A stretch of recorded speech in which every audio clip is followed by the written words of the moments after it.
پس پردہ حقائق میں خوش آمدید۔ کرنٹ افیئر پر بات کر لیتے ہیں جناب۔ مرزا محمد علی جیلمی مذہبی اسکالر ہیں، تو انہوں نے پی ٹی آئی رہنما عمران خان صاحب کے خلاف کچھ نازیبا باتیں کی ہیں یا ان کے خلاف باتیں کی ہیں، تو اس کے جواب میں جناب کچھ یہ جو فیس بک سوشل میڈیا پر کہتے ہیں کہ بھائی پے گئے ہیں، تو اس طرح میرے خیال میں معاشرے میں نہیں ہونا چاہیے۔ اگر انہوں نے کوئی الزام لگایا ہے تو ان سے ایویڈنس مانگیں یا ان کو رد کریں دلیل کے ساتھ، لیکن ہمارے معاشرے میں پاکستان میں جب سے پاکستان بنا ہے تو ہم دن بدن ذلت اور پستی میں گرتے جا رہے ہیں۔ معاشی طور پر تو بات کی بات ہے، ہم اخلاقی طور پر بھی دیوالیہ ہو چکے ہیں۔ دلیل، منطق، علت اور محلول یا ایویڈنس کو کوئی نہیں مانتا، سب کہتا ہے کہ بھائی آپ ثابت کریں میں مان جاؤں گا۔ تو ثابت کیسے کرے جب آپ نے تسلیم ہی نہیں کرنا ہے، تو کیسے ثابت کریں؟ ابھی عمران خان صاحب کے خلاف جو بات کرتا ہے تو اس کا یہ مطلب نہیں ہے کہ وہ نواز شریف کا بندہ ہے یا وہ زرداری کا بندہ ہے یا اس کی ہمدردیاں دوسری پارٹی کے ساتھ ہیں۔ دیکھیے، عمران خان بھی غلط ہو سکتا ہے، اس کے ساتھ ساتھ زرداری اور نواز شریف بھی غلط ہو سکتا ہے۔ ہر انسان میں کچھ خوبیاں ہیں اور کچھ خامیاں ہیں، تو جس کو ہم بیسیکلی ہم متشدد ذہن کے مالک ہیں، تو ہماری شخصیت جو بچپن میں بنائی جاتی ہے،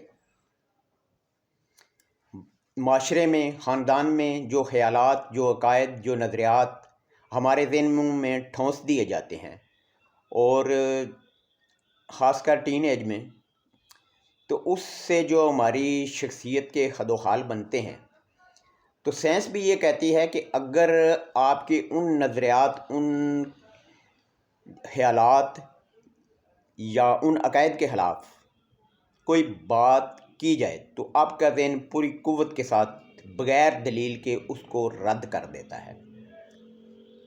اس کو سیاسی اصطلاح میں سازشی دائرہ کہتے ہیں۔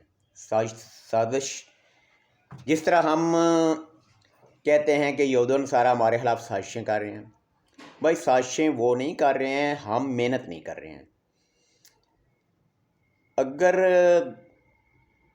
مذہبی اسکالر مرزا محمد علی جیلمی کی بات دیکھی جائے تو سابقہ باتوں کا جائزہ لیا جائے تو کچھ حد تک وہ ٹھیک بھی ہیں۔ تو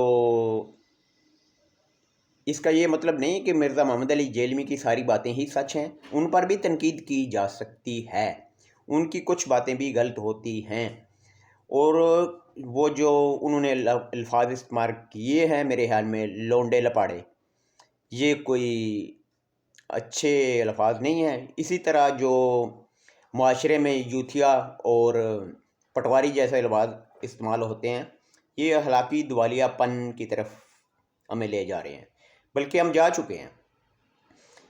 ہم اپنے ذات کے خول میں بند ہوتے ہیں دلیل کے ساتھ۔ ابھی فار ایگزامپل میں ایک مثال دیتا ہوں آپ کو۔ کچھ دن پہلے ایک ڈیبیٹ ہوئی تھی راجہ کیسر اور اویس اقبال کے درمیان ارتقاء اور پیدائش کے موضوع پر۔ ابھی کیسر راجہ صاحب کے فالورز اور وہ خود بھی وہ کہہ رہے ہیں کہ جی جشن منا رہے ہیں، جی ہم نے ثابت کر دیا ہے، اور دوسروں کو جھوٹا ثابت کر دیا ہے۔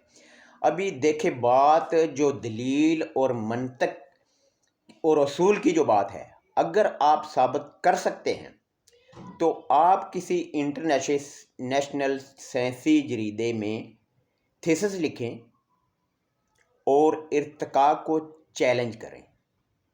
اگر آپ کے دلیلیں، آپ کے ایویڈنس، آپ کے ثبوت اس قابل ہوئے کہ نظریہ ارتقاء کو رد کر دیا جائے گا تو پوری دنیا میں آپ کی بلے بلے بھی ہو جائے گی اور آپ نوبل پرائز کے حقدار بھی ٹھہریں گے۔ اگر آپ جیلمی صاحب سے اختلاف ہے تو آپ اخلاق کے دائرے میں رہتے ہوئے ان کو جواب دیں۔ یہ دلیل کے جواب میں گالیاں ہمارے معاشرے کی عکاسی کرتی ہیں کہ ہمارا معاشرہ کس طرف جا رہا ہے۔ اس طرح کا معاشرہ زیادہ دیر تک چل نہیں سکتا ہے۔ دیکھیں، میں نہ تو عمران خان صاحب کے خلاف کوئی بات کرنا چاہتا ہوں، نہ کر رہا ہوں، اور نہ مرزا جیلمی صاحب۔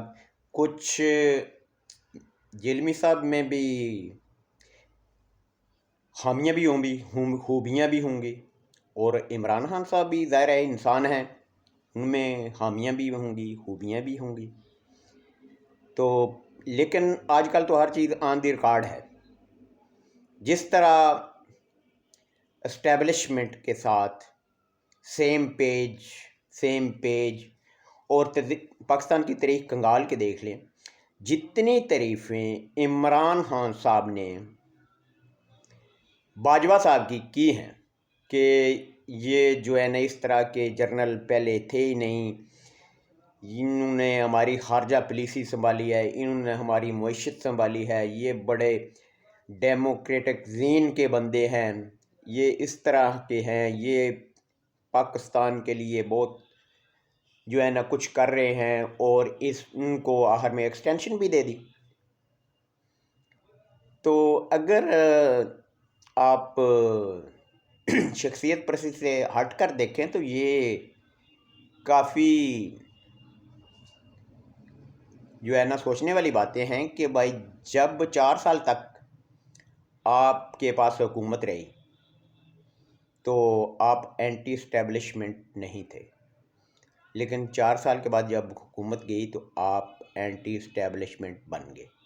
یہی ہر پارٹی کا چلن ہے، جب حکومت میں ہوتی ہے تو سیم پیج پر، جب حکومت جاتی ہے تو اینٹی اسٹیبلشمنٹ بن کے ووٹ عوام سے لیے جاتے ہیں، اور ہم ہر دفعہ ٹریپ ہو جاتے ہیں۔ جڑے رہیے، اللہ حافظ۔